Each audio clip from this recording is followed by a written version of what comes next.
And yes, for House Appropriations Committee, yes, I'll take roll. All right, Representative Alaman. Present. Representative Angelos. Here. Representative Haroldson. Representative Pendergraft. Here. Representative Sherwood. Here. Representative Smith. Here. Chairman Bear. Thank you. I just want to take on for you all. Just to welcome you all here. This is a very new committee, and I'd like to take a brief moment to allow the members to introduce themselves before we get started.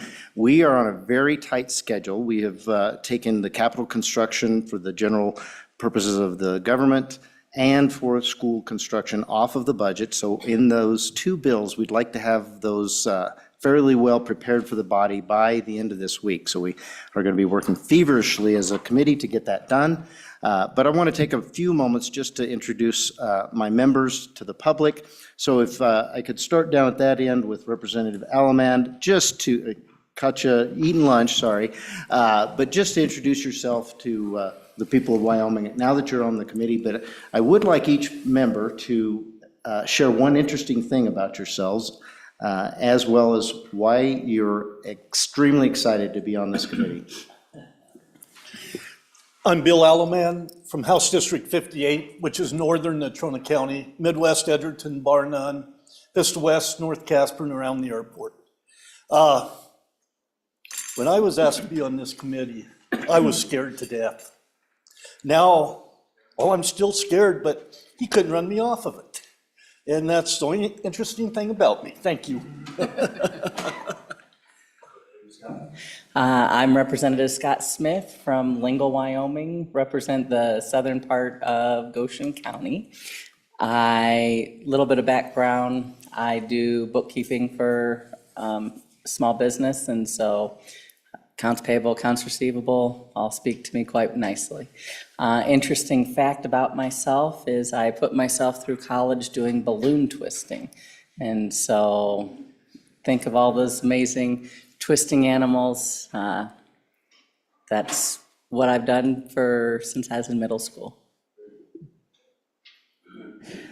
I'm Representative Trey Sherwood in Albany County. I'm thrilled to be back on appropriations because I love the process. I love learning about our state agencies and how they serve our constituents, and I'm very anxious and willing to help others learn the process as well. Random fact about myself, maybe we could create a sideshow entertainment, is I love to teach my dogs circus tricks.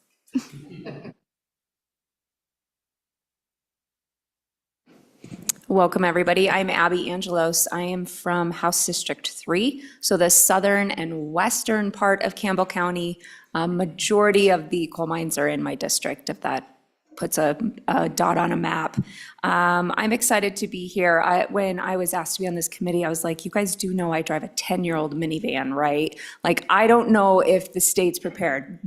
I have gotten a different car since then, so you'll all be, I'm not gonna make everybody drive 10-year-old minivans, but I think an interesting fact about me is I have 3 teenage daughters. Well, one just got out of her teenagehood, and I've survived it, and I'm fine, so. I'm Ken Pendergraft, House District 29 in Sheridan, which is a desolate, horrible place. You'd all hate it. Don't go there. I'm a retired contractor. I'm a former preacher.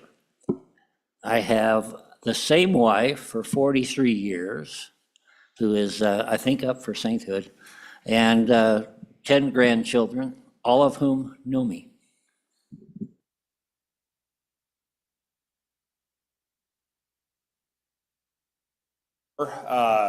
And 4 years in the legislature now. I'm into my 5th. I pastor Impact Ministries in Wheatland, as well as stand in the House. Been married, it'll be 19 years this year. I've got 2 amazing kids, Elena and Malachi. Interesting fact about myself. I've been a certified scuba diver since I was 12.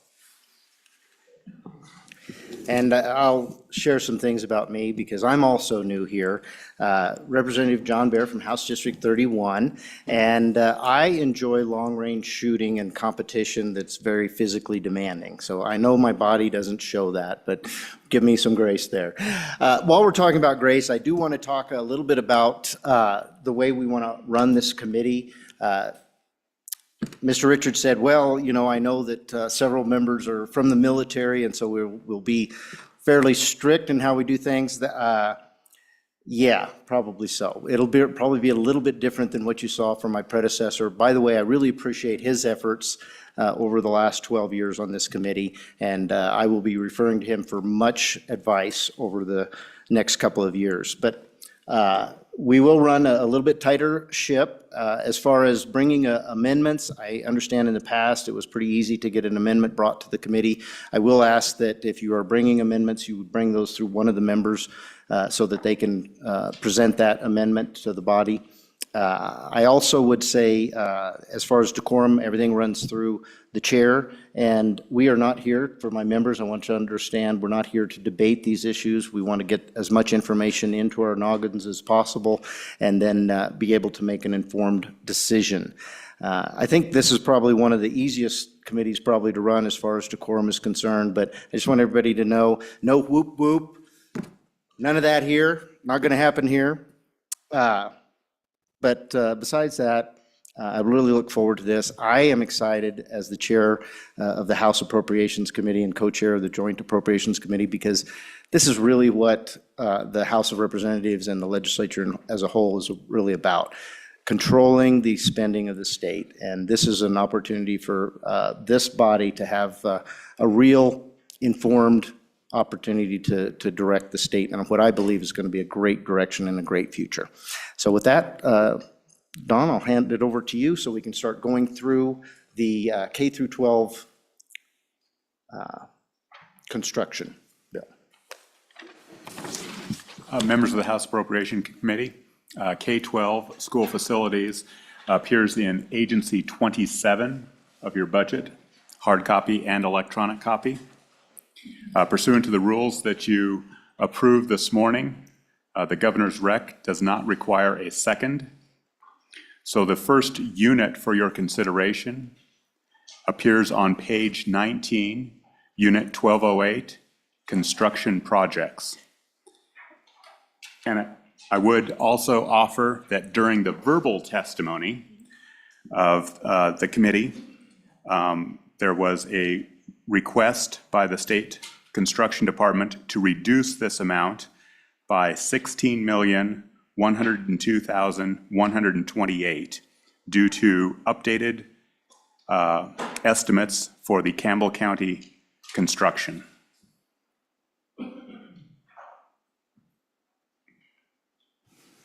Are there any questions on this section? Mr. Richards, what is the total now that we're looking at for this appropriation? Mr. Chairman, the total is $158,101,204 is the request. Okay. Representative Harrelson? Thank you, Mr. Chairman, and Mr. Richards is, sorry, obviously coming into this a little bit like, hey, first year here. So as we talk about emergency and we talk about school construction, I also understand that we've got a long line of schools that we are going to be building and working on over the next couple biennium. But I asked the question, 150 change million for a school in a biennium or in a supplemental budget when we say emergency function. When did we first start seeing this coming on to the docket as being a school we were going to talk about? Is this something that's been years in the past saying 2025 is the year we're going to see this as a discussion item? I mean, is there something that drastically changed in this school that brought it into an emergency status? I mean, it didn't burn down or anything, did it? Type of conversation. I want to get clear on that emergency status conversation. Mr. Chairman, Representative. Go ahead, Mr. Richards. The notion of emergency or unexpected, that language comes from the governor's budget message. That is not a statutory requirement of a supplemental budget request, particularly when it comes to capital construction.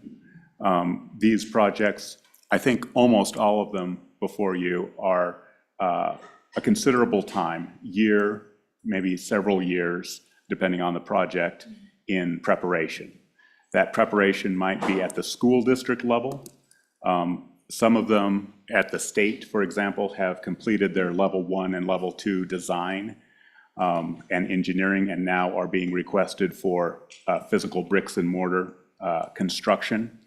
I believe this question was asked of the state construction department. I don't know the exact date, but I would say a couple of years. This has certainly been on the radar of the state construction department. In addition, 2 years ago, and really released last summer and fall, there was a statewide analysis of schools. And I believe this facility in particular changed its location on the priority list. And then the school or the state construction department has been working with the local school district to identify what the immediate needs are. It is not unusual to have, and I recognize these are considerable numbers, maybe higher than typical, but it is not unusual to have a number of capital construction projects requested annually, at least under the existing process. Thank you, Mr. Richards. Is there a follow-on question at all? Okay. I would like to make a comment here. This is in my district, and so I'm going to go ahead and try to answer some of that question too, as far as what was happening in the district, as far as my knowledge level is concerned. So forgive me, both the committee and my school district back home if I get any of these facts incorrect, but I believe the building was built in the 70s and it's been added on to several times. So if you look at the building, you can tell it's not, a single one-time build type of building. It's spread out over a large area. And over the years, there's been several problems with sewer. Some of those problems have led to the school having to be closed, kids sent home. And so those things have been addressed through major maintenance, but there's also continuing concerns about security.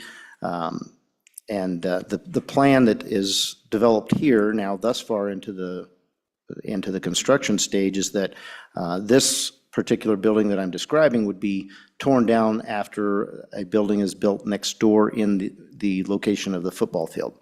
And then after that, this would be torn down, and I don't know if it'd become a new football field or a parking lot or how that would work out. But there have been issues with the AC units. There's quite a bit of wear and tear on those, finding parts, the elevator in the facility.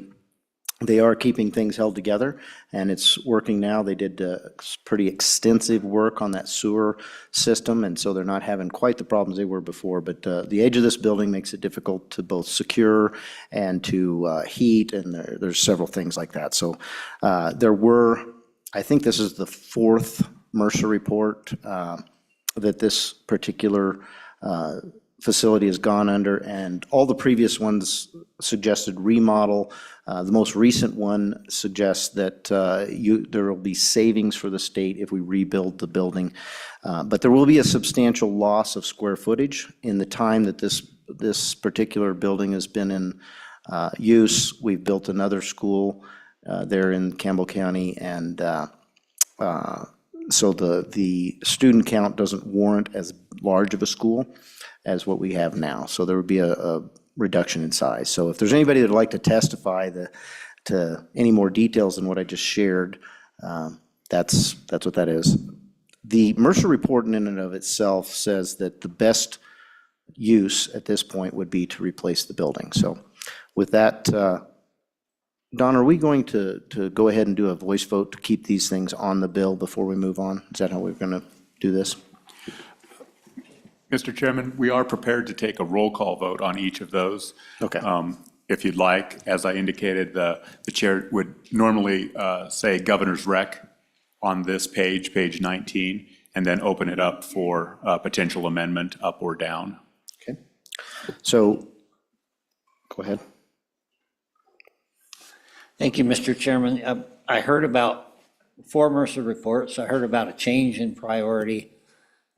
I heard about, maybe other projects that were on the list. And could you just take a minute and explain a little bit of the history there? What precipitated 4 different Mercer reports, not necessarily each one specifically. And how did this move in priority? Where was it? Where is it now? If you could help me with that, thank you. Mr. Chairman, unfortunately, I do not have that information. You could ask the agency, but I am not qualified to respond to that. Thank you, Mr. Richards. Could we have the agency come up and give us some more additional information there?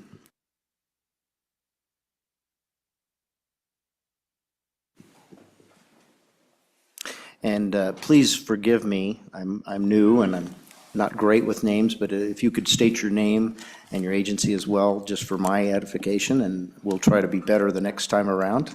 I know everybody's probably had a relationship with the previous chair and committee. We want to have that as well, but we just got to work our way there. Thank you. Mr. Chairman, Shelby Carlson. I am with the State Construction Department, School Facilities Division Administrator. With regards to Campbell County High School, I believe the original Mercer was done in 2018. When the 2017 facility condition assessment came out, it was relatively high on the condition list. And so that's when the Mercer started. At that point in time, Mercer studies were performed by the district. And so they performed their first one. And I cannot recall exactly what that came out to be. I do believe you're correct. It was a remodel. As Chairman Bear noted, this facility, due to the number of additions, is extremely oversized. It's got a lot of wraparound hallways, a lot of staircases, a lot of stairwells, and so the square footage is extremely high for the number of students they have. It's near 300,000 square feet.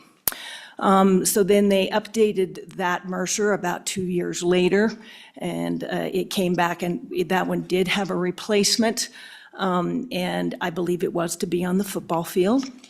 And then last February, they were asked to update it. In the meantime, we did the new facility condition assessment. This project dropped dramatically down the list based on condition.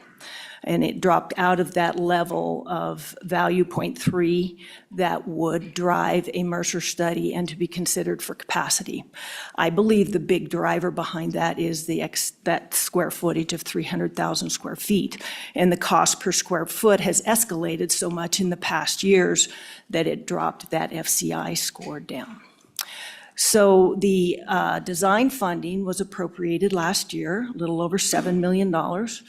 Last year to proceed with the design, and they updated that Mercer in February, and then the rules changed and the responsibility for the Mercer studies transitioned over to the School Facilities Commission with the update to the rules and regulations. So because there was no longer a capacity need or a condition need associated with that school, the district came in with an adequacy request, which comes through Chapter 3, Section 8 of the Commission's Rules and Regulations. With that request, the Commission approved the Mercer. We hired a new consultant, MGT, to perform a new Mercer study. They looked at everything across the board, from do nothing, leave it alone, to look at a remodel. Remodels do tend to be extremely expensive, especially when you have older buildings with the number of additions this one has, and replacement. Replacement became the best option, and within that, they looked at a number of different locations. The best location being on the football field, and then over time, that building will be demolished. The G building, which is where their VOTEC is, will be retained. There will be some work done on there to take care of the systems within that building, so it won't need any work. And then when the school comes down, that will become a parking lot. If there are any further questions. Thank you, Ms. Childers. Carlson, sorry. Any other further questions for Ms. Carlson? Go ahead, Representative Alman. Thank you, Mr. Chairman. Are the children attending the school, is it unsafe for them? And also, are they not able to learn in this environment?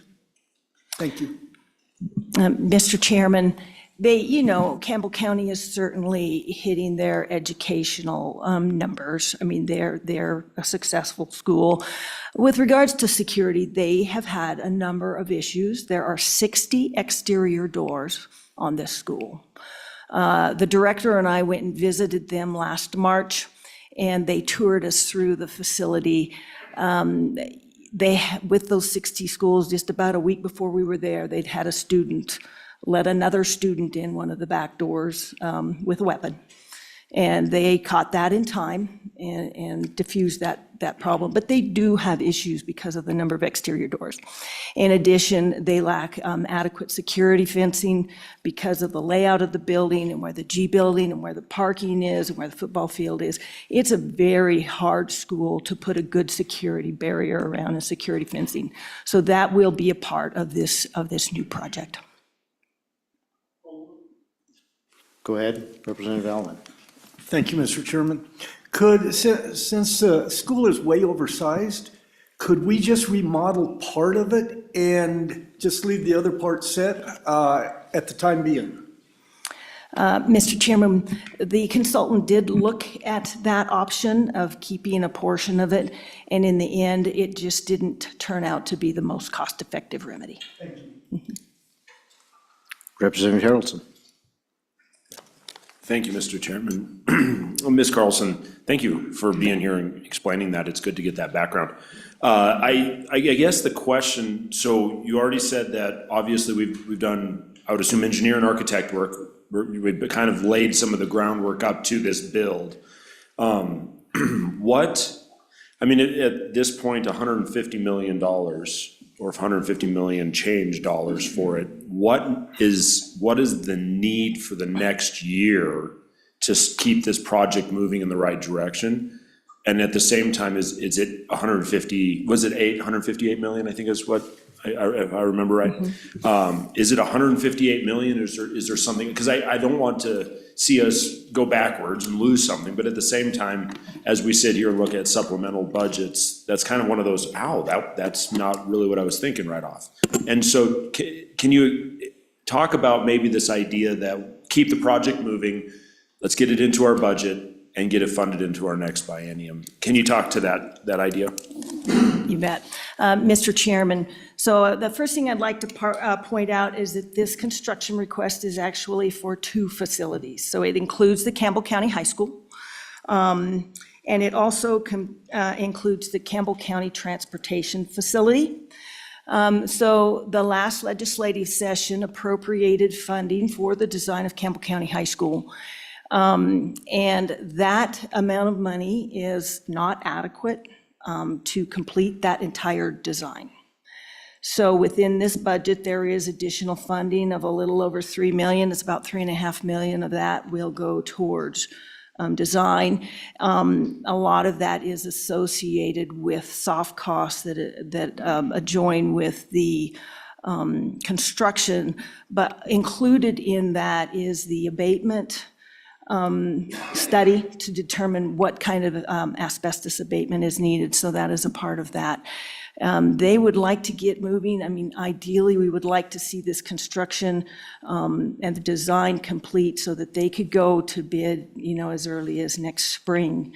It's really critical that you hit that window when the contractor, is starting to rack and stack their work, but that you get that full construction season. You want to do as much work during our short construction season in Wyoming as possible. So this funding really is needed, this request, so that they can ideally start that construction as soon as possible when the design is complete. I want to make a comment there. You know, I don't think the state has been in the habit of, and really couldn't get into the habit of, partially funding a construction project of this magnitude. It'd be nearly impossible to get contractors secured, that type of thing. So it's really a one-time bullet when you pass this, and it needs to be done all at once when you do it. You can't, if you're going to do it differently, you have to save up for it and then do it all at once that way. Representative Alman, did you have a question? Thank you, Mr. Chairman. You were talking about a person bringing a gun to school, and somebody else letting them in. Has that situation been satisfactorily taken care of, or is it still a big concern? Mr. Chairman, at least according to the district, that particular situation was taken care of, but I do believe they have security issues that, you know, are difficult to deal with because of the numbers of exterior doors. I really can't comment to that further. I mean, that would really be a school district question. You know, they take security extremely, they consider it very important, so I know they're doing everything they can. But that is certainly one of the first things they brought up with us when they took us out there to tour that school. Thank you, Ms. Thank you. Ms. Carlson. Mr. Richards, this is our first section. Obviously, it's a big dollar amount, so we wanted to spend a little extra time getting the committee informed on that. Hopefully, the other sections we can go quickly through. But at this point, are there any questions? Are there any amendments on section 1208, page 19? Any amendments? Okay, I want to make it clear, and I'd like Mr. Richards to kind of give us a little more detail about this vote.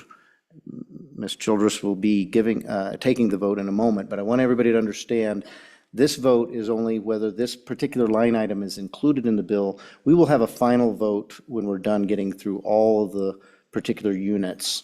So this vote is not your final vote on this measure. Go ahead.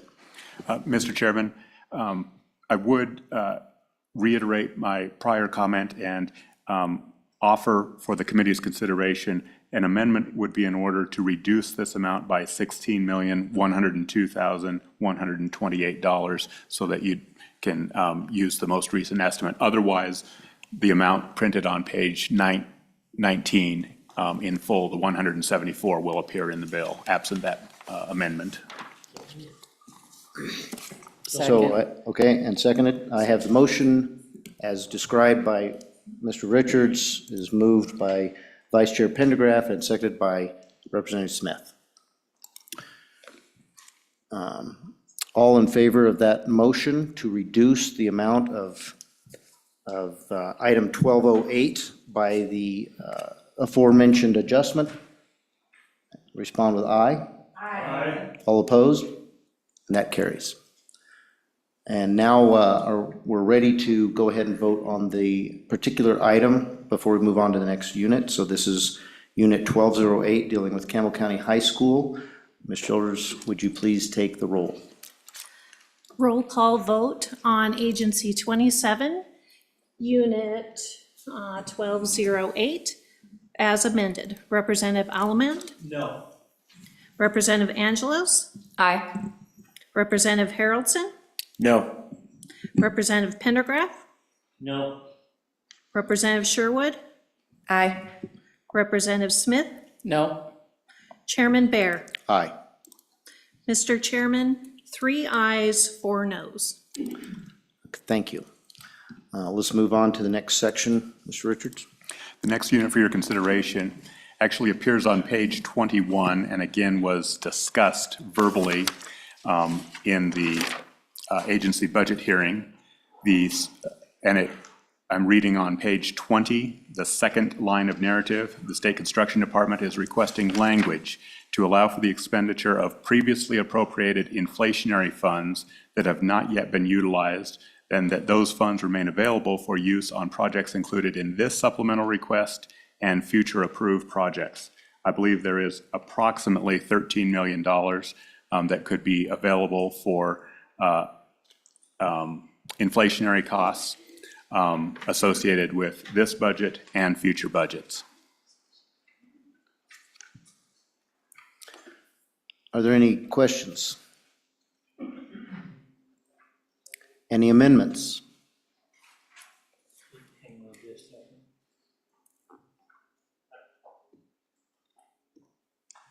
Thank you, Mr. Chairman. Perhaps I'm a little confused. I see two units here. Unit 1211, are we not looking at that? And then Unit 1406 appears to be where, I'm just lost. He's just, there's a different order, I believe. Okay. Yes, Mr. Chairman, apologies for the confusion. We are on Unit 1211, page 21, and even though that's where the table appears, what you would actually be voting on is narrative language that allows for carryover of previously appropriated unexpended funds for purposes of inflation.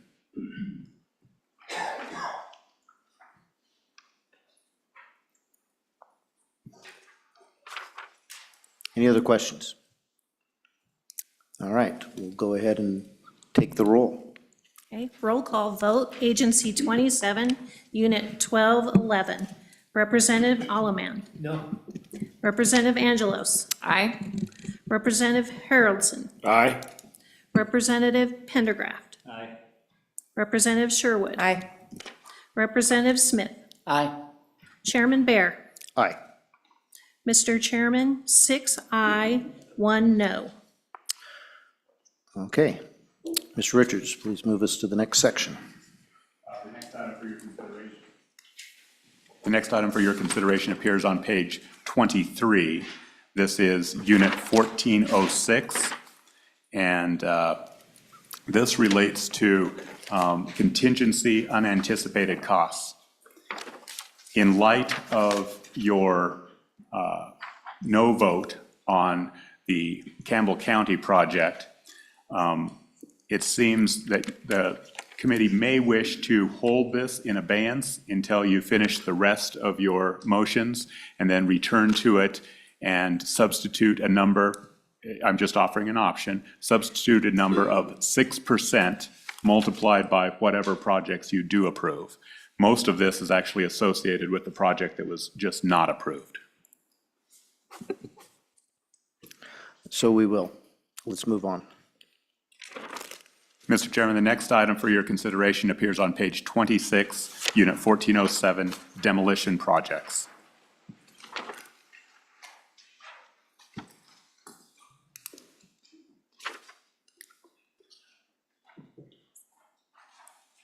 I'm sorry, 1407.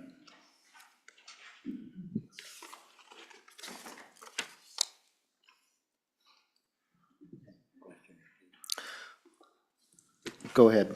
We have a question. Ms. Representative Pendergraft. Thank you, Mr. Chairman. I noticed that earlier in the conversation, there needs to be an assessment on asbestos abatement. Just want to clarify that there is no funding in this $7 million for asbestos abatement at this time. Is that included? We just went on past the other 12.6 million. Is that an envelope that includes some anticipated asbestos abatement, or is that completely as yet unaccounted for? Thank you.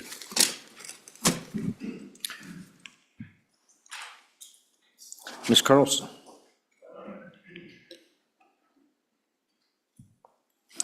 Mr. Chairman, Shelby Carlson, School Facilities Division Administrator. So again, I'll point out that we've got two projects here. So we'll talk about Campbell County High School first. There is no funding in this request for the abatement of the asbestos in the existing Campbell County High School. It's a large building, it is an older building. We anticipate that could be pretty high as part of the design costs that we're getting ready to go on with at this point in time. They will be doing that investigation and testing and determine amount of asbestos that we have in that building. At that point in time, we would be able to come back with a better figure to know the amount of money we need to request, and we do anticipate it could be large. So it does not include the asbestos abatement. If we look at the Campbell County Transportation Facility in that Mercer, that value that we have tied to that building does include the dollars for asbestos abatement. Any further questions? Representative Allen. Asbestos was outlawed in the 70s, so this building may not have asbestos. Would need to know, I think it was 76 when asbestos was outlawed for the use in buildings, so this building may or may not have it. You know, Mr. Chairman, there have been a number of additions, and you're correct. There's probably areas that do have and areas that don't have. There could be areas that did have that have been abated with some of their ongoing projects. I think to your point, Representative, that's why we want to do the investigation and the testing to determine what that number should be.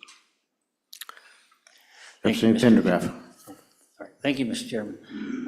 I'm just curious as to why this building and the transportation facility were rolled into one project rather than being broken separately. Thank you.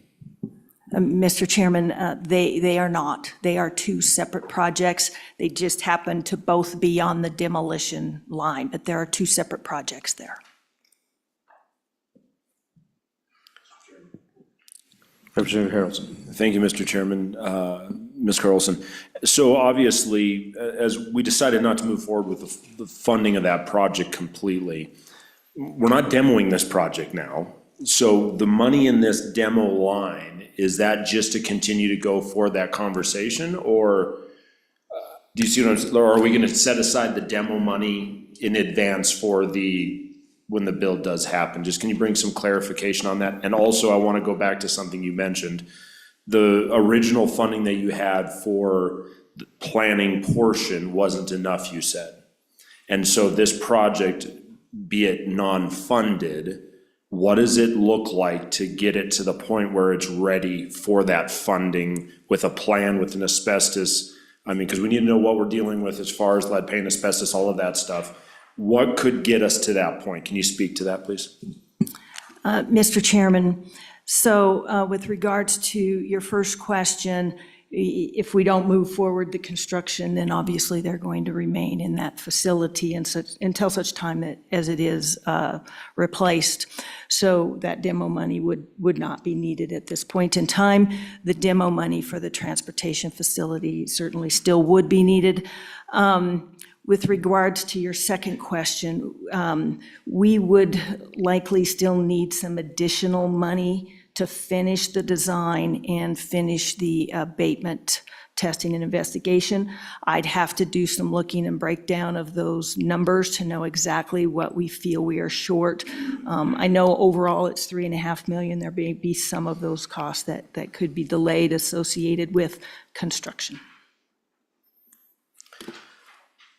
Ms. Carlson, you know, just based on the vote we just had on the school construction, I think it'd be a great idea if we could fairly quickly get that number from you so we can ensure that we can keep moving forward, especially with that asbestos abatement study. Yeah. Thank you. Mr. Chairman, yes. Any further questions for Ms. Carlson? Okay. Any amendments on this particular line item? Representative Harrelson. Mr. Chairman, Mr. Richards, do we have an idea of the breakdown? Since we're not demoing this school, do we have an idea of what our cost breakdown would be splitting these up? And I should be able to see it, but I'm not. I'm seeing head shaking. That makes me feel better that maybe I shouldn't have not seen it.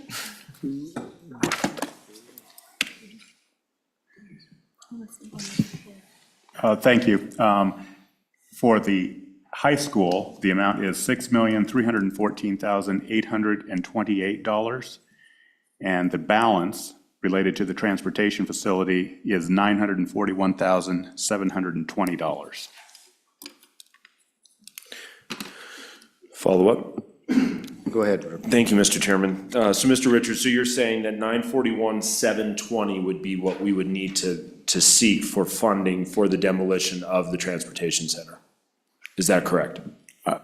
Mr. Chairman, Yes. Representative, that is correct. Keep in mind, you also, by your prior vote, denied the construction of the new transportation facility. Okay.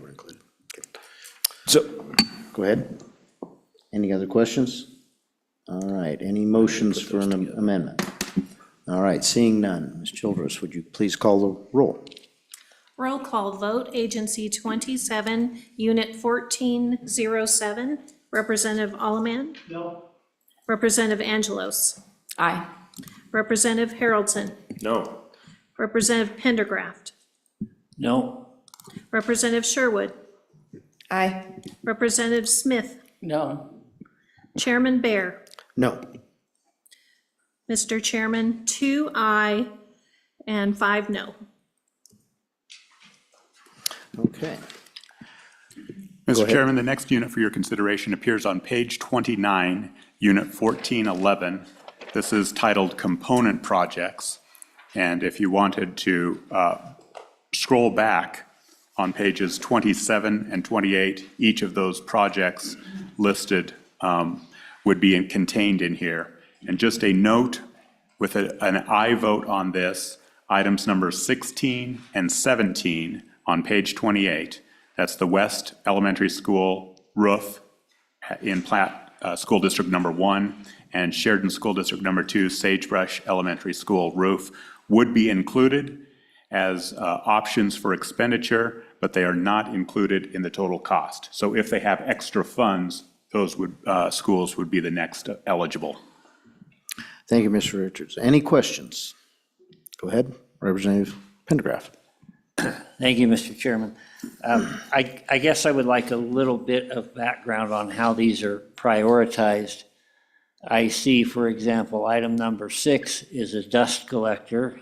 Obviously, you know, I have a construction background. I understand the value of that to a particular class. And at the bottom of the list is a roof. And so in my mind, if we lose a dust collector, we maybe lose the ability to host 1 or 2 classes, or we have to come up with an alternate way of doing that.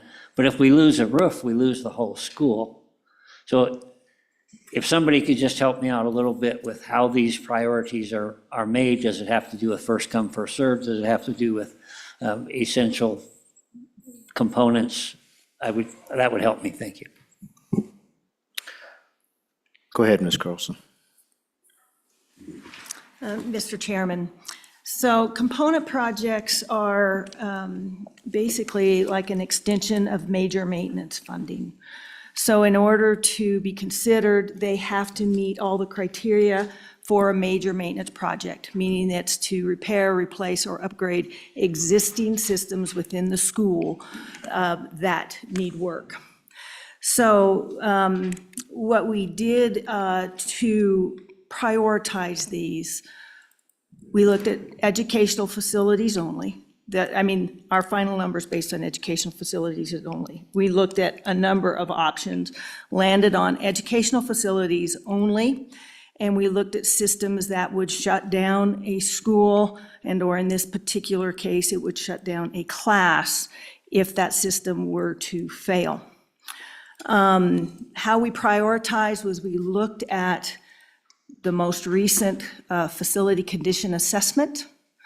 We looked at the deficiencies within a district for the next 3 years. In addition, then, we totaled up the amount of major maintenance in their account, in addition with consideration for the next allotments, appropriations they would get for the next 2 years. And we divided those, whoever ended up highest, meaning they had the most needs, based on the money they had the available, is how we prioritized the list. At that point, we went out to those districts. We gave them the 5 highest projects cost-wise, and then we worked with the district collaboratively to determine which project they preferred to put into this list to help them. I mean, our goal is to get down to the point where their major maintenance is enough to take care of their school. With regards to particularly the dust collector, in visiting with the district, they have done a lot of expansion, they've done a lot of growth with that wood shop, they've put in a lot of new equipment, and their dust collector system just simply isn't adequate anymore to take care of the dust and the fumes that are being caused in that particular shop. And they felt, from a health and safety standpoint of their students and trying to keep that very popular program moving forward, that this was a higher need to them to do first. And so that's why it has ended up higher on the list. You do see their roof down below. What we know is if they weren't to get this money, they would probably go spend major maintenance to fix this dust collector anyway, thus putting their balance, further out and further behind. So it was our collaboration with the district to prioritize that one higher at their request. Any other questions from Ms. Carlson? Ms. Carlson, before you step away, I'm going to make a comment. I'll just follow it up with a, wouldn't you agree? If we are going to forego or delay construction, these major maintenance things that we're looking at in this particular section really become that much more necessary to get us across the finish line so that we can get to that time where we've got the funding and the opportunity to build those schools, that type of thing. Is that a accurate statement? Mr. Chairman, you're correct. Thank you. They're critical. Thank you. With that, committee, I just make you ask that you really think about this major maintenance, where a lot of effort's been gone through already to determine a priority list. If it's the body's desire to not build during this particular budget session, I think that we should really think, very carefully about ensuring that we do our major maintenance to extend the life of the buildings that are going to be delayed. Representative Haroldson. Thank you, Mr. Chairman. I just can speak, I know a number of these situations personally, and it's pretty hard to do school when raw sewage is on the floors of a high school. I mean, that's just the honest truth. And so we've got a 1970-some-odd-year-old school that if we don't do stuff of this nature, we will be seeing a lot more that need replaced just because of damage potentially caused. So yeah, this is an ounce of prevention, pound of cure concept. Representative Alaman. Thank you, Mr. Chairman. I'd like to echo what he just said. We've got to take care of our buildings, or we're going to let them go to pieces, and then we're going to be replacing them. We just need to keep care of them as it goes and keep the maintenance in good shape. Thank you. Okay. All right, any amendments on this section? No amendments. Ms. Childers, would you please call the roll? Roll call vote, Agency 27, Unit 1411. Representative Alaman? Yes, aye. Representative Angelos? Aye. Representative Haroldson? Aye. Representative Pendergraft? Aye. Representative Sherwood? Aye. Representative Smith? Aye. Chairman Bear? Aye. Mr. Chairman, 7 aye. All right, Mr. Richards, please. Members of the committee, I think it would be appropriate to return now to page 23, Unit 1406, Contingency Unanticipated. Based upon your prior motions, this amount can be reduced by $10,887,593, which would leave a balance of $1,789,963. This would provide for the contingency on the projects you just approved. All right, any questions? Go ahead, Representative Haroldson. I move to amend this to read, instead of the 12,677,556 to 1,789,963. All right, moved by Representative Haroldson, seconded by Representative Alaman. Go ahead and take the roll on this amendment. Ms. Childers. Agency 27, Unit 1406. Ms. Childress, that's the section, let me take a vote on the, Yeah. I apologize. Let's take a vote on the amendment. All those in favor of the amendment, aye. Aye. Opposed? That amendment carries. And now let's go ahead and move forward with a vote on this section. Ms. Childress? Roll call vote, Agency 27, Unit 1406, as amended. Representative Allemand? Aye. Representative Angelos? Aye. Representative Haroldson? Aye. Representative Pendergraft? Aye. Representative Sherwood? Aye. Representative Smith? Aye. Chairman Bear? Aye. 7 ayes.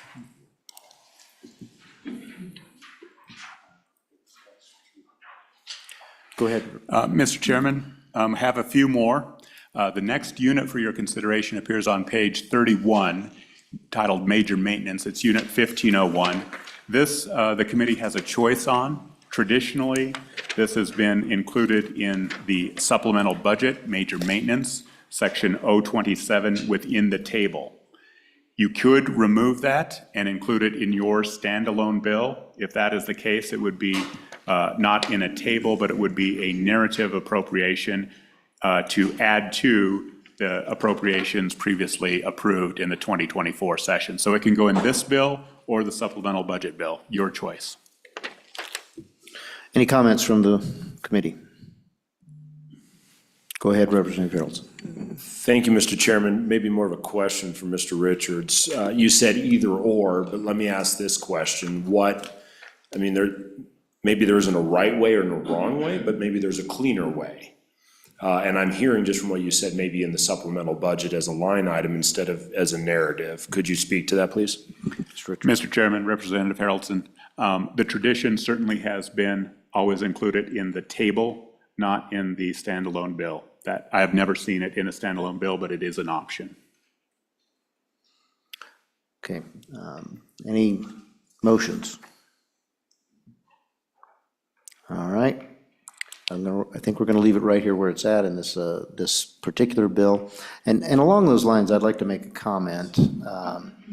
We have taken this bill out of the budget. Obviously, it's going to be very different than what it was going to look like in the budget.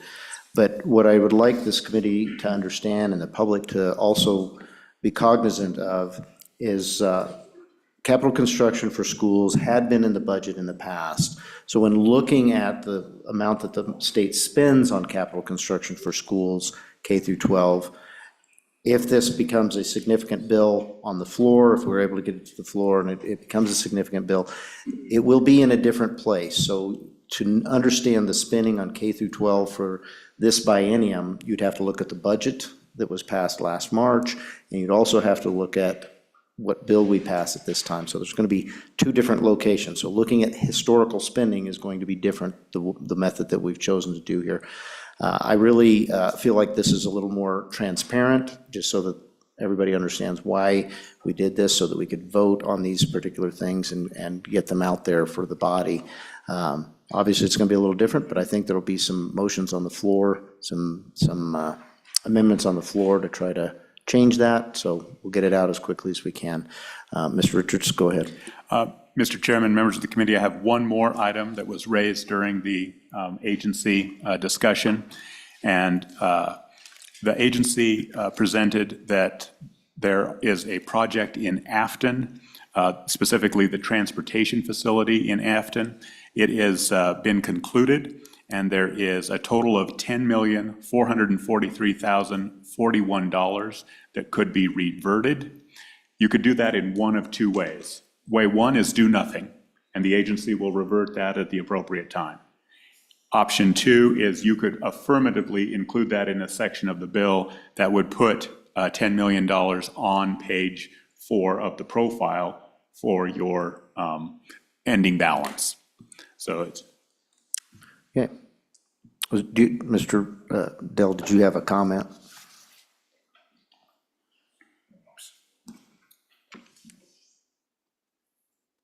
Thank you for being here. Yep.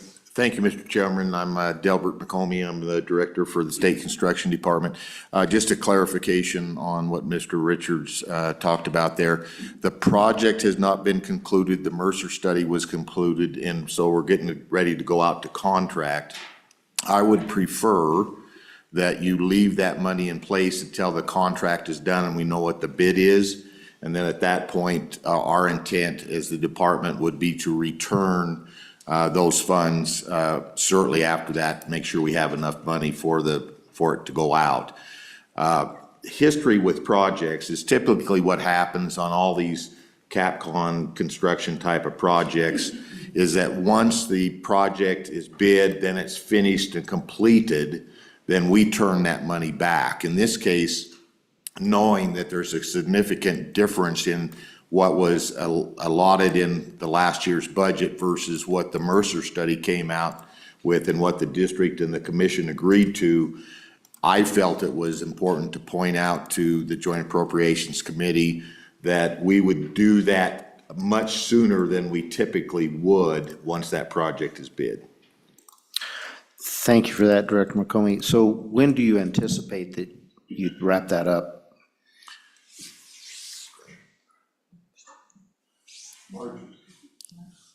Yeah, Mr. Chairman, this springtime is, I think we'll be out on the street with that and be able to return that funds after that. Okay.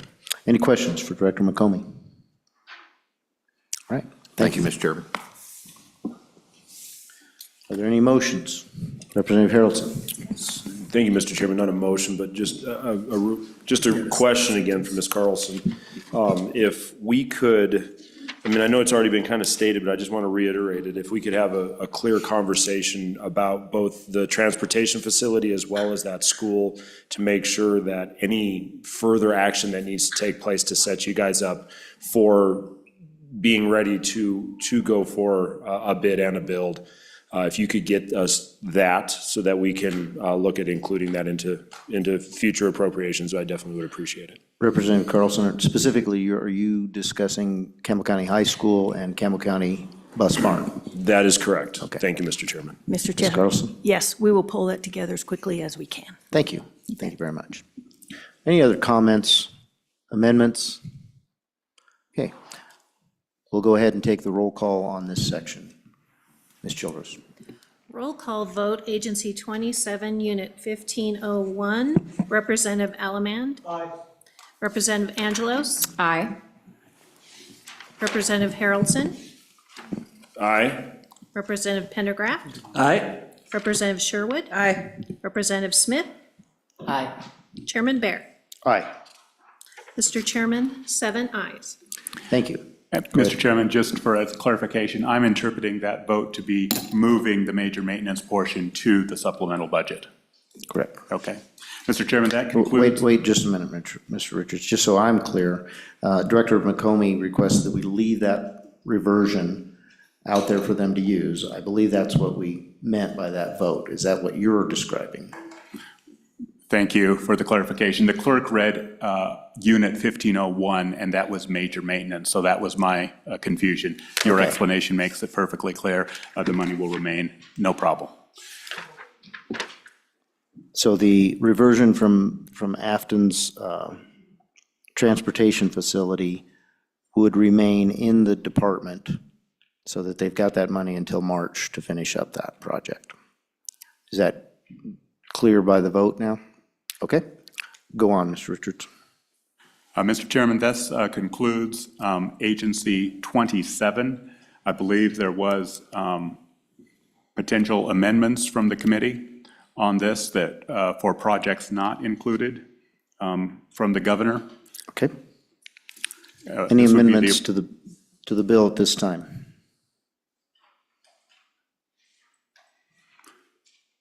Okay, Just to make sure Yep. no one is missing an opportunity. Appreciate This would that, be an Mr. opportunity for things such as a recreation or sports facilities or swimming pools.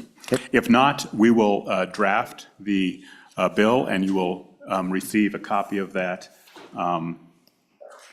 next week. Traditionally, you would vote either by roll call or verbally, to close this agency. We'll do that by roll call next week and get that to the floor as quickly as possible. And thank you, committee, that keeping that bill alive to get it to the floor to allow the body to also make decisions as far as capital construction for K through 12. Thank you. And Mr. Richards, do we have the ability to go ahead and move forward into the general capital construction at this time? Absolutely, Mr. Chairman. For Agency 227, this is a separate book, State Capital Construction. Give folks a chance to flip to that agency.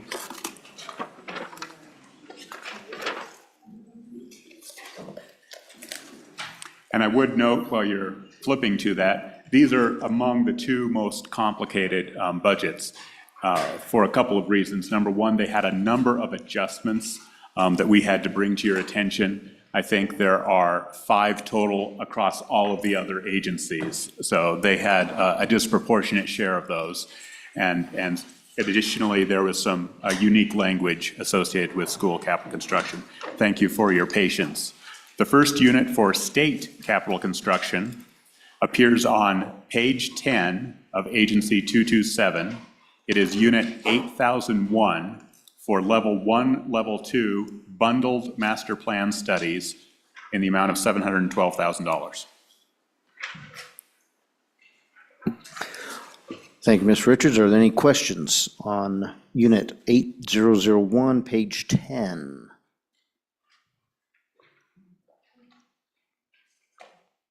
Bundled master planning studies. Any questions? Okay. Mr. Richards?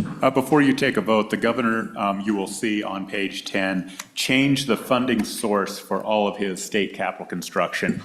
What I might suggest is at the end of this agency, that you make a motion where to take the money from, meaning general funds, SIPA funds, rather than addressing that on each one of these. You can just have a global motion that the fund shall come from, and then state your preferred location.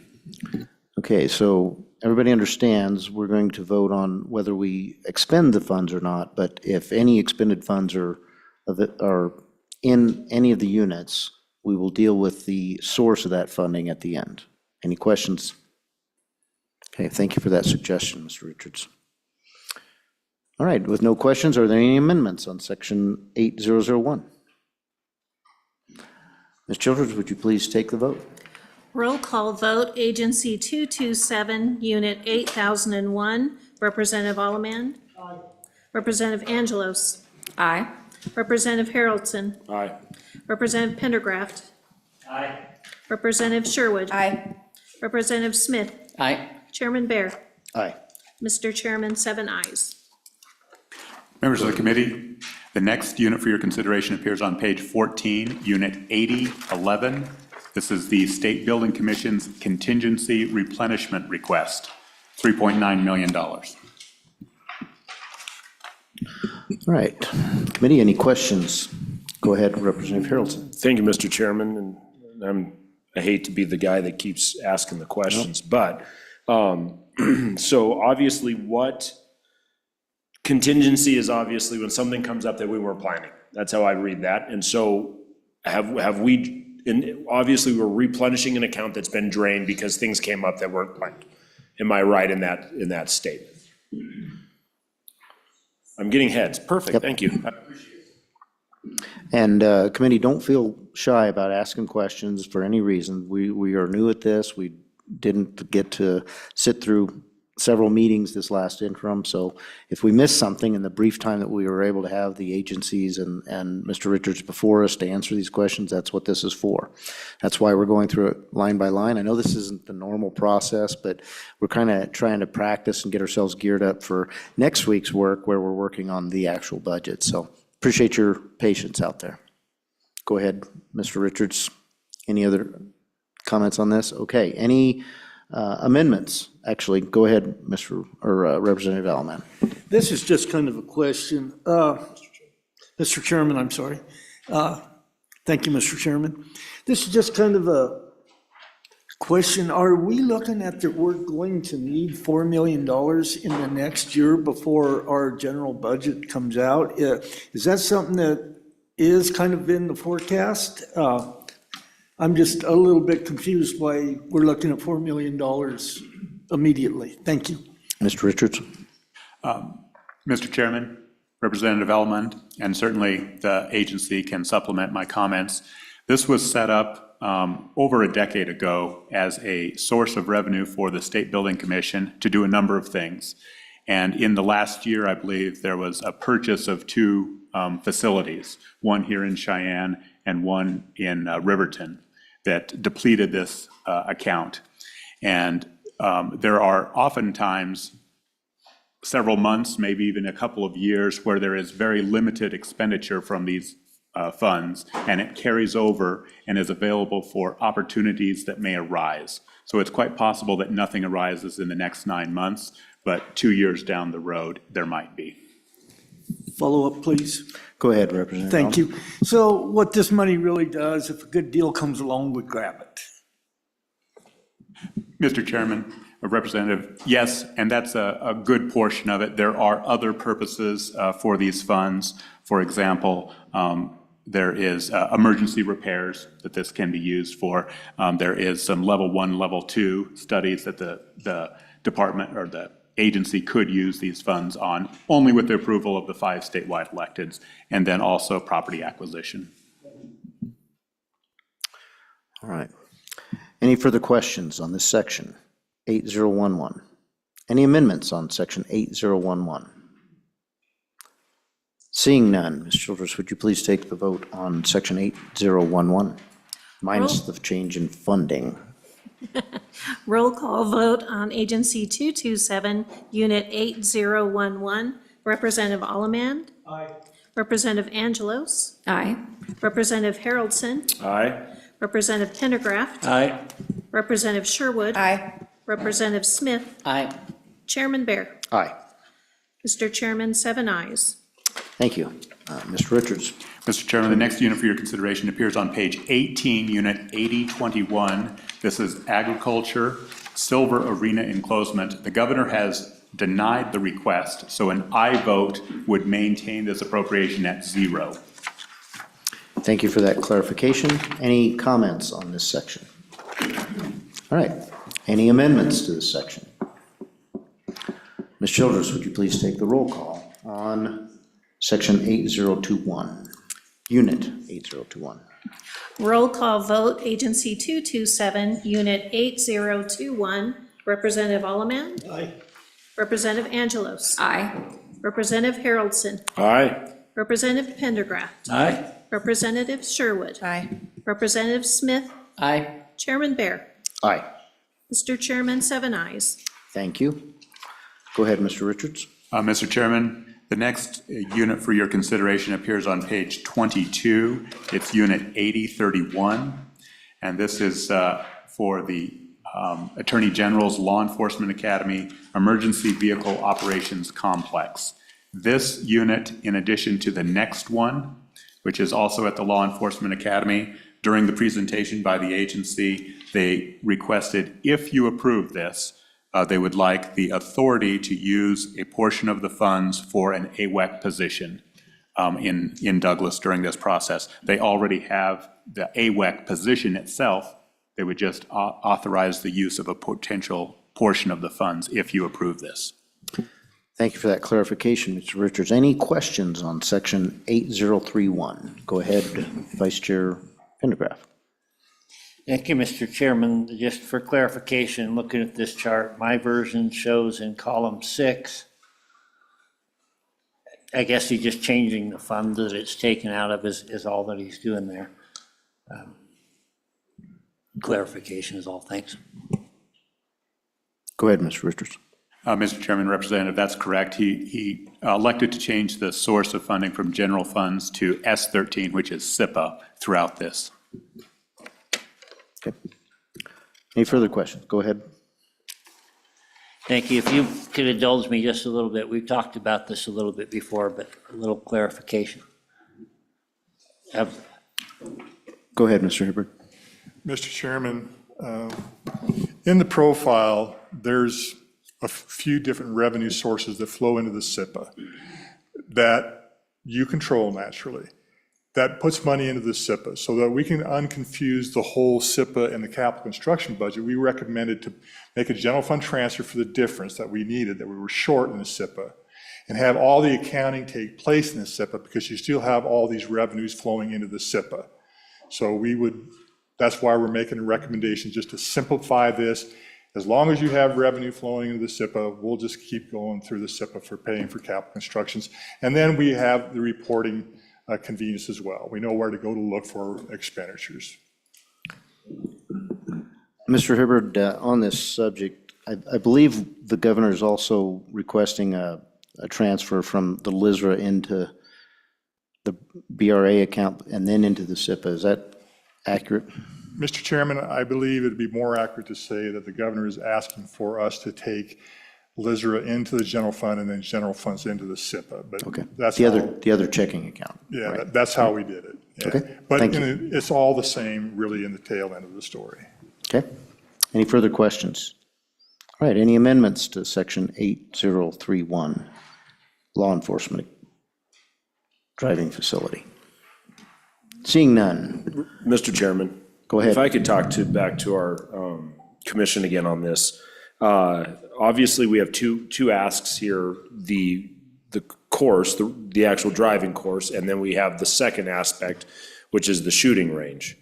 I appreciate they're not lumped together like we saw on K-12 CapCon, where we actually have them separate, but could these stand up on their own?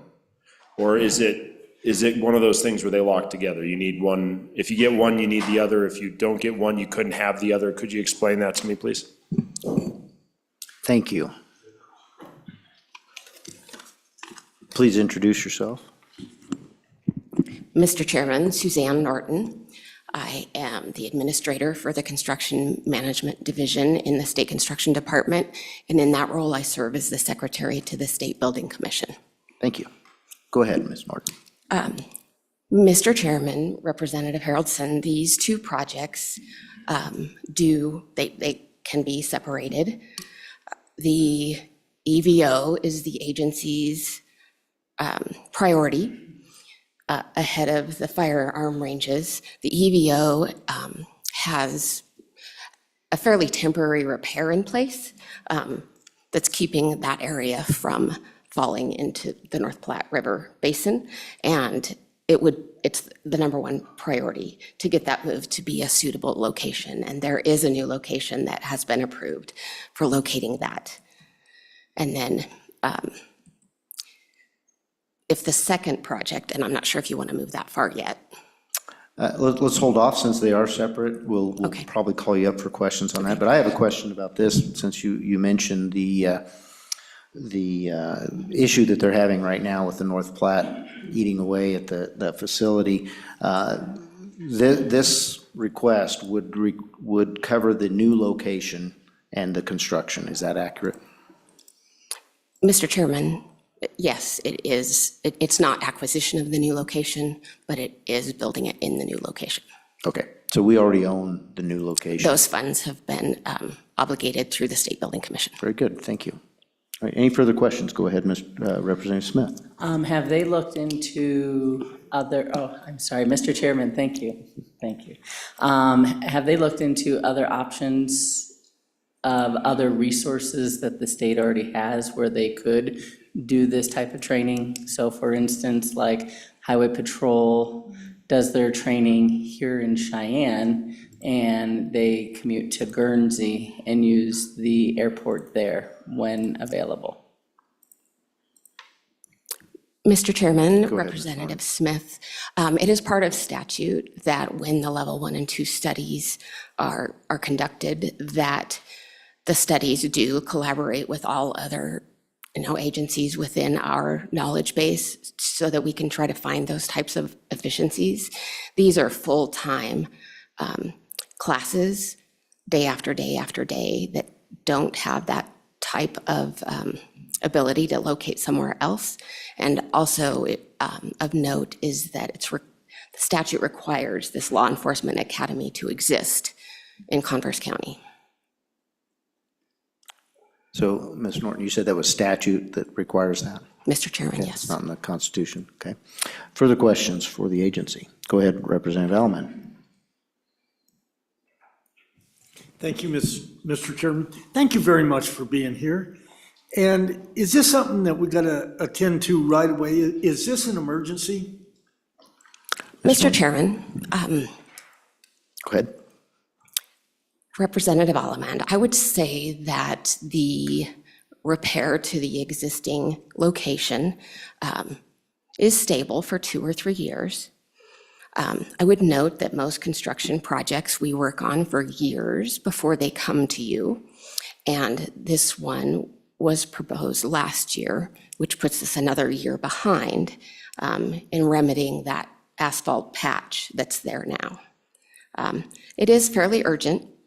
It's also of note that the location of the firearm range currently is EVO, when EVO training occurs, and then the long range, some of the long range outdoor shooting is shooting over the EVO driving pad when it's not at use. So that limits the number of hours that certain training courses can happen. Further questions? All right, thank you, Ms. Norton. Any amendments to this section? All right, having none, Ms. Childers, would you please take the roll? Roll call vote, Agency 227, Unit 8031. Representative Allemand? Aye. Representative Angelos? Aye. Representative Haroldson? Aye. Representative Pendergraft? No. Representative Sherwood? Aye. Representative Smith? No. Chairman Bear? No.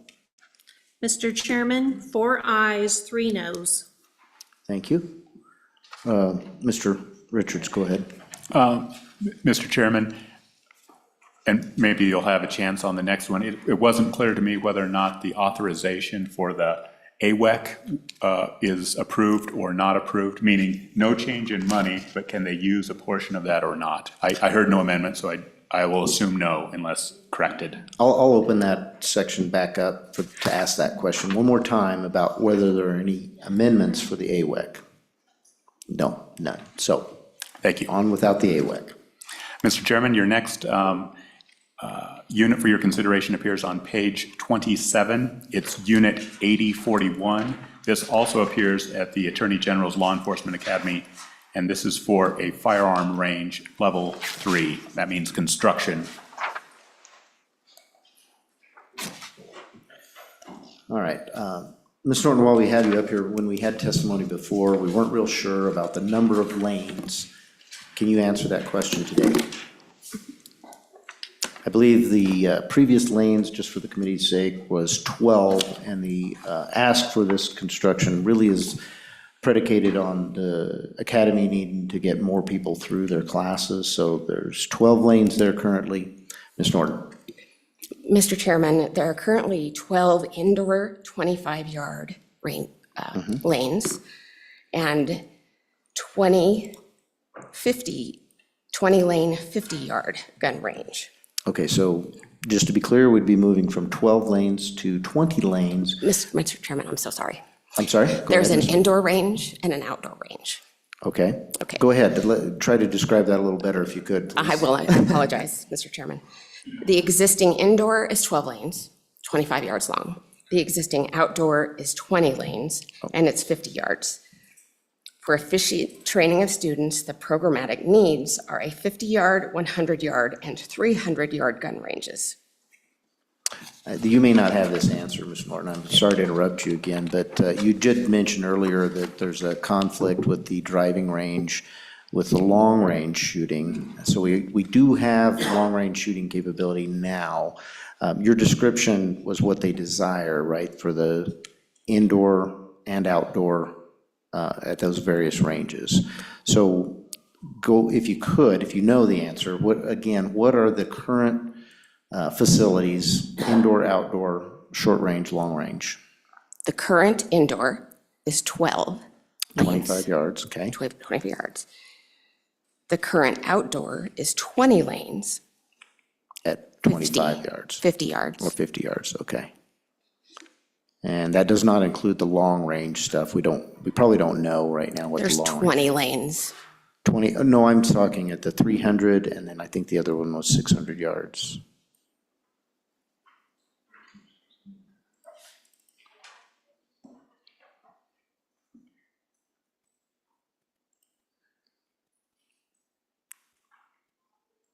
So there is some sort of facility, some part of the facility that is facilitating long range because it's shooting over the top of the Mr. driving Chairman, range. I believe Yeah. it's also 20 lanes. Okay, so I think it's 20, okay. So go ahead and tell us what the new facility would have. That's what we really want to know, right? Oh, dear. Thank you, Ryan. Mr. Chairman, many thanks to Ryan Scranton, project manager that works with the Law Enforcement Academy. The new facility is 30 lanes at 50 yards, 30 lanes at 100 yards, and 6 lanes at 300 yards. Can you tell me indoor, outdoors, or? The 30 lane of 50 yard is indoor Okay, in a 32,000 square foot facility. so there's indoor. the 100-yard and 300 yards are outdoors. Mr. Chairman, the other 2 are outdoor, and they are, the 100-yard is partially baffled, and the 6-lane 300-yard is fully baffled. Okay. Thank you. That's very helpful. Thank you, Ms. Norton. Any questions for Ms. Norton before we move on to this? Mr. Chairman. Go ahead, Representative Harold. Thank you, Mr. Chairman. Ms. Norton, thank you. Excuse me. So besides lack of volume, as far as lack of lanes, the current facility is not in disrepair. I mean, I've been there, I've toured it. It's, let's face it, I think the entire academy is well-maintained and very old, is what I would describe it as. But it's probably all needing to be addressed. But is there an intimate issue, like, hey, you know what, one more good Wyoming wind and we may not have a shooting range? I'm getting head nods out of that. Is that where we're at? Mr. Chairman, Representative Harrelson, that's exactly where we're at for both the indoor and the outdoor ranges. I think you will find this across most of the state agencies that we are a service organization for, to help them develop and evaluate how to best respond to their facility needs of their existing buildings. And that they're very well taken care of to the best of ability of the staff that are and resources that are provided. And so also ensuring the Law Enforcement Academy, it's spick and span, it's spotless.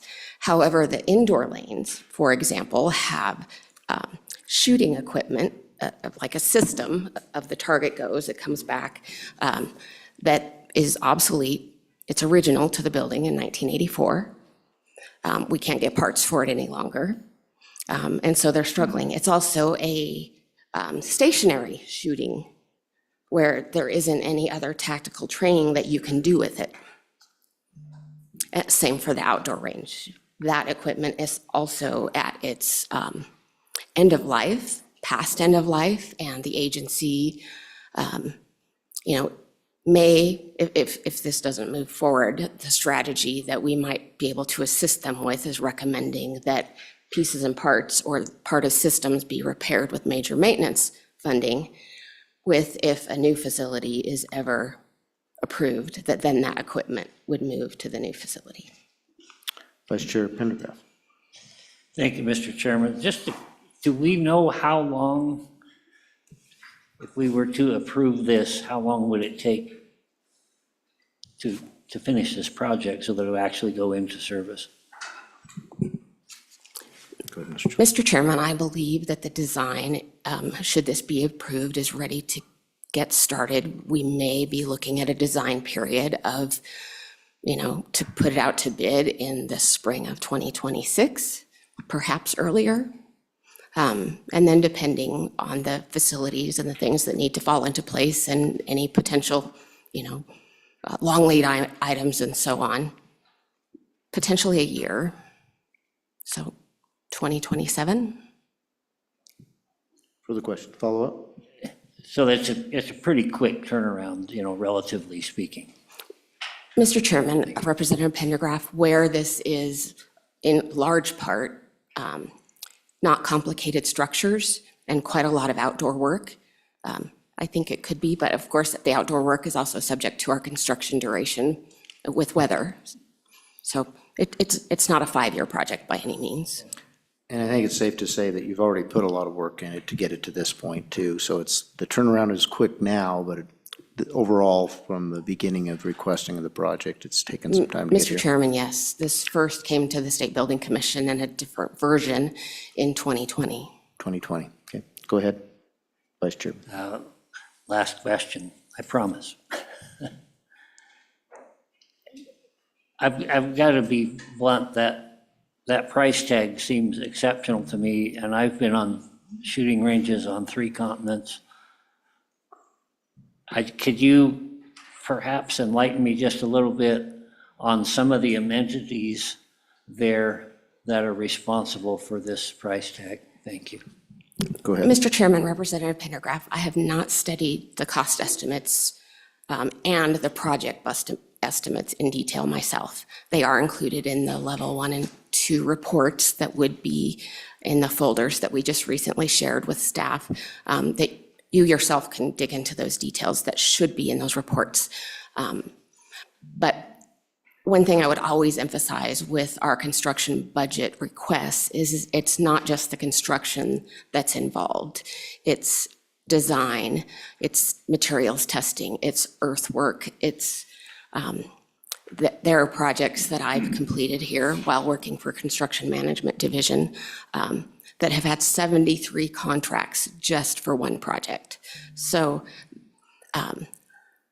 and for the majority of the time that I have worked for the Construction Management Division, which started in 2007, our agency being a central construction oversight and our staff being made up of design and construction professionals with experience, we have reverted quite a lot of funding to either back to the general fund or to savings accounts that the legislature created through the efficiency that we try to achieve with every project. The most recent reversion was $3.5 million on the $40 million project for the Thyra Thompson office building. So it's our best estimate at this point. Those estimates are impacted by time passing and the number of contracts that we ultimately determine need to be necessary to execute a project. Go ahead, Representative Sherwood. Thank you, Mr. Chair. I did have the privilege of touring the facility this summer, and even though I didn't get to do any shooting, which I would have loved to do, I will, as politely as possible, say, although this facility is spotless, there's also been a lot of, pride in our law enforcement academy's care of it. It is janky at best. My shooting facility in Albany County is nicer, and that's a shame. I feel like our law enforcement should have every resource at their disposal to have the training that they need to do the jobs, so that when we call them, they have the training to protect us and to get the job done. And so I just wanted, in context, I think this facility, the shooting range indoors, could be a remake of like a 1980s movie. But it is time for us to show our commitment to the Law Enforcement Academy and the work that they do and upgrade this facility. Thank you. Any further questions?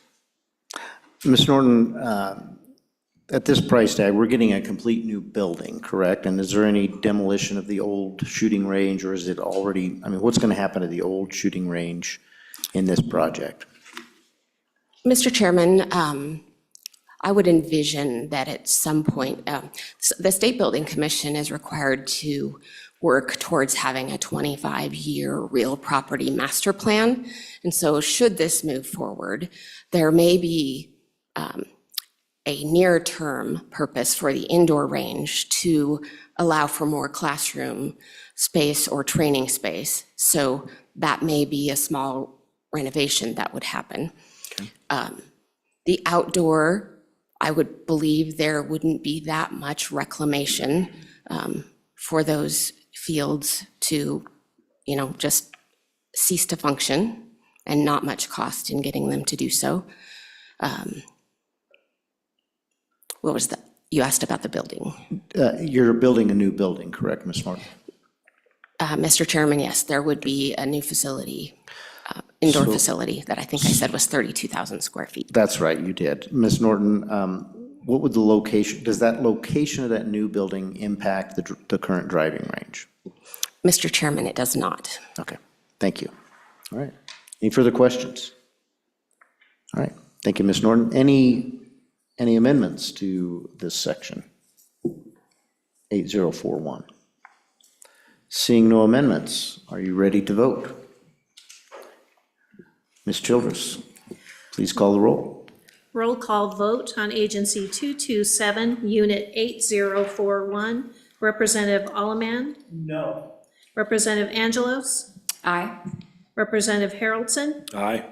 Representative Pendergraft? No. Representative Sherwood? Aye. Representative Smith? No. Chairman Bear? Aye. Mr. Chairman, 4 ayes, 3 noes. Mr. Chairman, can I just real quick add something into that last conversation? Sure, I didn't want to Mr. do Nelson. it before we voted, but when I toured this facility, there was a sign on the wall that says, if you don't turn out the light, we'll charge you the dollar. And I think there's something to be learned about that, you guys. Whenever we have a facility, there's a pride in that place of saying, hey, it's the taxpayers' dollars that keep these lights on. And turn off the light when you leave this room. And I talked to the director about that. I said, that's an interesting sign. I need it for my kids. And he goes, oh, don't worry, I've got plenty of kids. But he said, we want to instill in them a value system of saying, we are responsible. He goes, be it the vehicles we drive in, be it the sidearm we carry, we need to be responsible to the taxpayers' dollars. And he goes, and it starts with turning the lights off. And so that changes that view a little bit as we talk about some of their facilities and stuff. They've done a phenomenal job of squeezing every dime out of that place through the years. And so I appreciate what they're doing up in Douglas. All right, thank you. Mr. Richards, are we ready for the next section? The next section for your consideration appears on page 32. It's Unit 8061. This is the Department of Health's Veterans Home of Wyoming remodel. I would also note that during the committee's presentation, they also asked for, should you approve this request, authorization to use a portion of the funds for an AWEC position. Okay, so similar to the last one where there's an AWEC, will be part of the discussion here. And this will be likely the last unit, just so we can have time to get back down to the floor. And so are there any questions on this unit? Any amendments on this unit? Mr. Chairman, sorry, I'm just diving in. This is, sorry, not on this unit, and this is probably just that new guy asking the question again. You made a comment earlier, Mr. Richards, about level 3 meaning construction. So is that, when we see a line item, if it's a level 2, is that like planning? And level 3 is construction. Am I correct in that statement? Mr. Chairman, yes, those are statutorily defined. Okay, and level 1? Level 1 I would describe as scoping, Okay. needs assessment. Okay, maybe an assessment. Level 2 is we're in the planning phase, and level 3 would be we're gonna build this thing. Mr. Chairman? Go ahead, Mr. Richards. Representative Haroldson, yes, I think the technical term for level 1 is reconnaissance. Okay. And I would also note that depending on the manner in which these are bid, whether it is a design bid build or a construction manager at risk, it's been my experience that level 2 and level 3 can, the line between those can become gray. Okay, thank you. Thank you. Mr. Alaman. Representative Alaman. Thank you, Mr. Chairman. So we're looking at $79 million, but in the future, the federal government is going to pay back 51% of that. That's the way I read it. Is that correct? Ms. Norton? Mr. Chairman, Representative Alamand, the federal government has approved a grant application for this project that would have them reimbursing the state of Wyoming for up to $50.7 million of funds that are expended to build the facility as it's currently designed and exists in the grant application. Follow up, Mr. Chairman? Go ahead, Representative. Thank you, Mr. Chairman. Is that, would we get some of that 79 million back then? But the way I read it, it just said that we're going to fund it up front, and then the federal government's going to give us up to 51% back. So we will receive part of that 79 million back, is that correct? Go ahead, Ms. Norton. Mr. Chairman, Representative Alamand, we do believe that federal law states that when those funds become available, they will be provided to the state of Wyoming as a reimbursement. I guess that would be a reason to call your representative in DC, talk to her about that. And just for clarity, you mentioned, Ms. Norton, 50.7 million.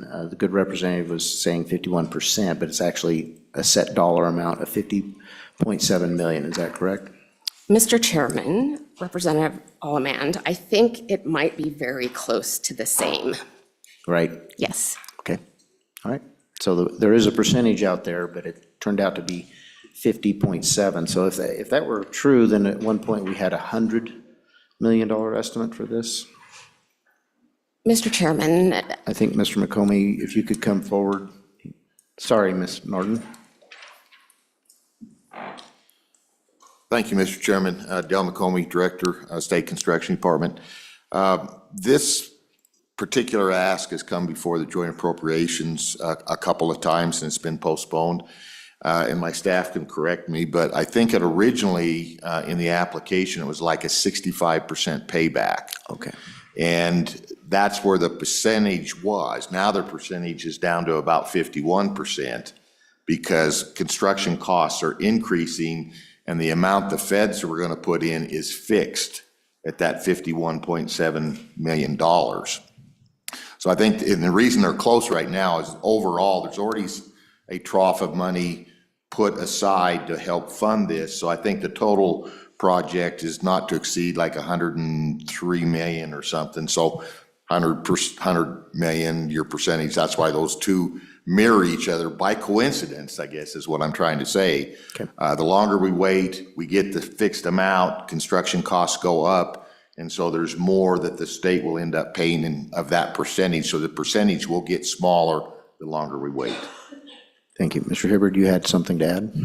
Mr. Chairman, thank you, and I apologize earlier, I should have introduced myself. I'm Kevin Hibbard, I'm the Director of the State Budget Department.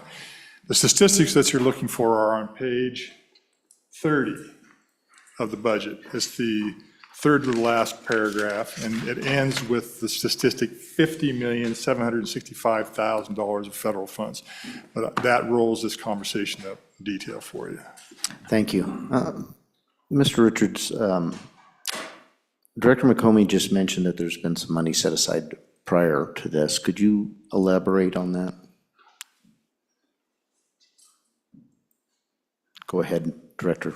Mr. Chairman, please refer to the same paragraph that I just noted.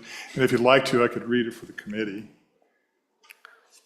I think I've got that. Thank you. But the statistics that you're looking for are in that paragraph.